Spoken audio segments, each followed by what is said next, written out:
আজি আমাৰ চৰকাৰখনে প্ৰত্যেক ক্ষেত্ৰতে কাম কৰিছে। আপোনালোকৰ কিছু সমস্যা নথকা নহয়, আপোনালোকৰ সমস্যা সমাধানৰ কাৰণে আমি কাম কৰিছোঁ।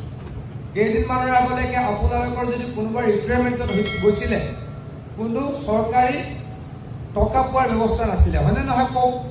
মোৰ যদি ভুল হোৱা নাই, আজি 3 বছৰ আগলৈকে আপোনালোকে যদি কোনোবাই অৱসৰ লৈছিলে, আপোনালোকে অলপ একো পোৱাৰ ব্যৱস্থা নাছিলে, আছিলে নেকি কওক? কিন্তু আজি আপোনালোক এগৰাকী কৰ্মী কিমান টকা দিয়ে ৰিটায়াৰ হ'লে? 4 লাখ টকা দিয়ে। আৰু এগৰাকী সহায়িকা কিমান টকা দিয়ে আমাৰ চৰকাৰে? 2 লাখ টকা দিয়ে।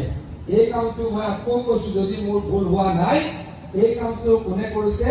অসমৰ মাননীয় মুখ্যমন্ত্ৰী হিমন্ত বিশ্ব শৰ্মা ডাঙৰীয়াই কৰিছে। অংগনবাদী কৰ্মী আৰু সহায়িকাসকলে আমাৰ সমাজ ব্যৱস্থাটো দৃঢ় কৰিবলৈ অত্যন্ত দৃঢ় ব্যৱস্থা গ্ৰহণ কৰে।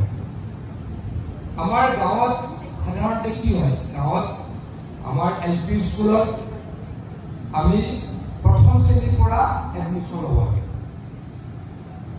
ইংলিছ স্কুলবিলাকত কি হয়? ইংলিছ মিডিয়ামৰ স্কুলত কেজিৰ পৰা, মানে আমাৰ যি অংগনবাদী পাঠ্যক্ৰম সেইটো ইংলিছ মিডিয়ামৰ স্কুলত পৃথক।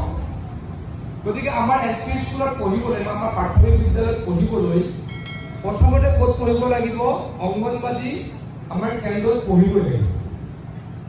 গতিকে আপোনালোকে কি কৰে? এগৰাকী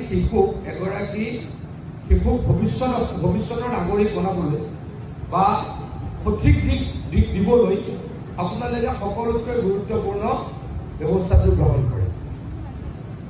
অংগনবাদী কৰ্মী আৰু সহায়িকাসকলে আমাৰ একেবাৰে কম বয়সীয়া শিশুসকলক, আকৌ কৈছো, পঢ়া শুনাৰ পৰা আৰম্ভ কৰি তেওঁলোকে যাতে পুষ্টিহীনতাত ভুগিব লগা নহয়, এই গোটেই কামখিনি চোৱা চিতা কৰে।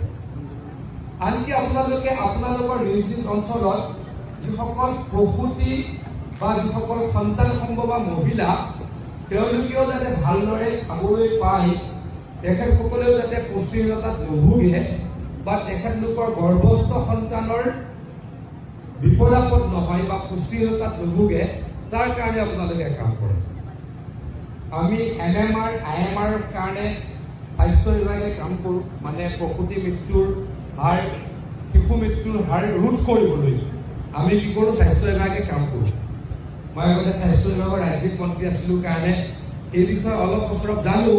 কিন্তু তাৰ আগতে আপোনালোকে কি কৰে? আপোনালোকৰ এলেকাৰ সন্তান সম্ভৱা মহিলাসকলক চৰকাৰে যিখিনি খোৱাৰ ব্যৱস্থা দিয়ে, সেইখিনি খোৱাৰে আপোনালোকে মহিলাগৰাকীক আৰু নৱজাতক সন্তানক আপোনালোকে সুৰক্ষা দিয়ে। গতিকে মই আকৌ কৈছোঁ, আপোনালোকে কেইবাটাও গুৰুত্বপূৰ্ণ কাম কৰে। মাল নিউট্ৰিশ্যন বা পুষ্টিহীনতাক আপোনালোকে সমাজৰ পৰা নাইকিয়া কৰিবলৈ কাম কৰে। আপোনালোকে আমাৰ কণ কণ শিশুক জ্ঞানৰ পোহৰ দিয়াৰ প্ৰথম পদক্ষেপ গ্ৰহণ কৰে। আপোনালোকে মহিলাসকলক পুষ্টিহীনতাৰ পৰা ৰক্ষা কৰিবলৈ কাম কৰে আৰু আপোনালোকে নৱজাতককো জীৱনদান দিয়াত আপোনালোকে